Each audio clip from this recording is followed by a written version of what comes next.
বাদ্রে আমামা শির উঁচু করি মুসলমান, দাওয়াত এসেছে নয়া জামানার, ভাঙা কিল্লায় ওরে নিশান।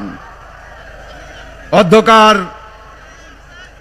11 দলীয় জোট আয়োজিত নির্বাচনী জনসভার মোহতারাম সভাপতি, উপস্থিত আজকের অনুষ্ঠানের সম্মানিত প্রধান অতিথি, মানবিক বাংলাদেশের স্বপ্নদ্রষ্টা আমিরে জামাত ডাক্তার শফিকুর রহমান, জাতীয় নেতৃবৃন্দ, সাংবাদিক বন্ধুরা এবং পিরোজপুরের বিভিন্ন এলাকা থেকে আগত ভাই ও বোনেরা, আসসালামু আলাইকুম ওয়া রাহমাতুল্লাহি ওয়া বারাকাতুহু। সংগ্রামী বন্ধুরা আমার, আপনাদের মনে আছে আল্লামা দেলোয়ার হোসেন সাঈদী সাহেবের যেদিন জানাজা হয়,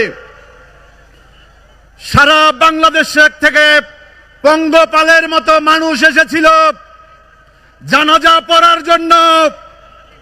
আর আমরা বাংলাদেশ লিবার পার্টি, আমরা জানাজা পড়তে আসি নাই, আমরা এসেছিলাম প্রতিবাদ করতে।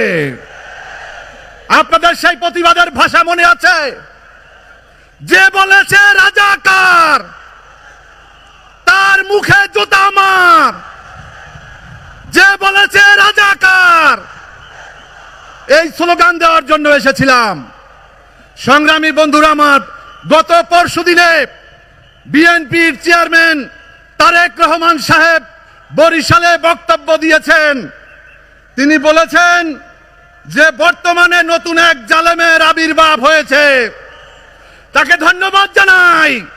দীর্ঘ 17 বছর পরে বাংলাদেশে এসে তিনি উপলব্ধি করতে পেরেছেন 17 বছরের জালেম খুনি হাসিনা বিগত 5 তারিখে এদেশের ছাত্র জনতার আন্দোলনের কারণে পালিয়ে যেতে বাধ্য হয়েছে। আর এই 17 মাসে যারা বিগত 17 বছর হামলা মামলা নির্যাতন নিপীড়নের শিকার ছিল, তারা নতুন জালেম হয়ে আবির্ভূত হয়েছে।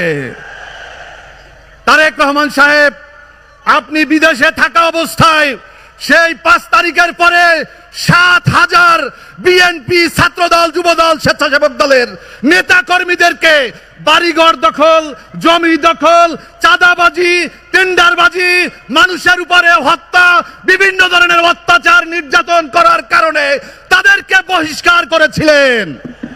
কিন্তু নির্বাচনের আগে দেখলাম সবাইকে বেকসুর খালাস দিয়ে দিয়েছেন। তাহলে তাদেরকে বহিষ্কার করেছিলেন কেন? তারা কি নির্দোষ ছিল? এই 7,000 লোকের উচিত তারেক রহমানের নামে মামলা করা, কারণ তারা ছিল নিরপরাধ। আর যদি দোষী হয়ে থাকে তাহলে এই 7,000 লোককে কেন বহিষ্কার উদ্দেশ্য প্রত্যাহার করা হয়েছে, এদেশের জনগণ তা জানতে চায়। আমরা কোন দখলদারদেরকে নতুন করে ক্ষমতায় দেখতে চাই না, আমরা কোন নতুন জালেমকে ক্ষমতায় দেখতে চাই না। 17 বছরের জালেমকে উৎখাত করেছি, 17 মাসের জালেমকেও ক্ষমতা দেব না।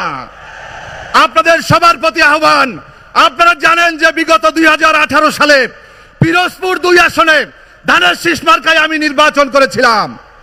পিরোজপুর 1 আসনে আমার বড় ভাই শামীম সাঈদী নির্বাচন করেছিল।